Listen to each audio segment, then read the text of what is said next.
படத்துக்கு கொடுக்குற sensor certificate என்னன்னு தெரியாதவங்களுக்கு குயிக்காக 76 எக்ஸ்பிளைன் பண்ணுறேன். வாங்க வீடியோக்குள்ளே போகலாம். முதல்ல யூ சர்டிஃபிகேட் என்னன்னு பார்த்துருவோம். அன்ரெஸ்ட்ரிக்டட். இந்த படத்துக்கு எந்த விதமான ரெஸ்ட்ரிக்ஷனும் கிடையாது. யார் வேணால் போய் படத்தை பார்க்கலான்றதுக்காக தான் இந்த யூ சர்டிஃபிகேட் கொடுக்குறாங்க. நெக்ஸ்ட் வந்து U/A சர்டிஃபிகேட். அது என்னன்னு பார்த்தீங்கன்னா 2 கேட்டகரியாக பிரிக்கிறாங்க. ஒன்று 13+, இன்னொன்று 16+. இந்த 13+ இருக்கிறவங்க பேரண்ட்ஸ் கைடன்ஸ் தேவை கிடையாது. 16+ இருக்கிறவங்க பேரண்ட்ஸ் கைடன்ஸ் தேவை கிடையாது.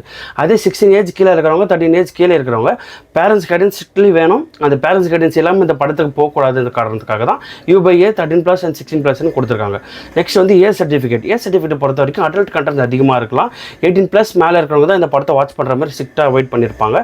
இந்த 18 கீழே இருக்கிறவங்க இந்த படத்துக்கு போகக்கூடாது ஸ்ட்ரிக்டாக வார்னிங் கூட கொடுத்துருப்பாங்க.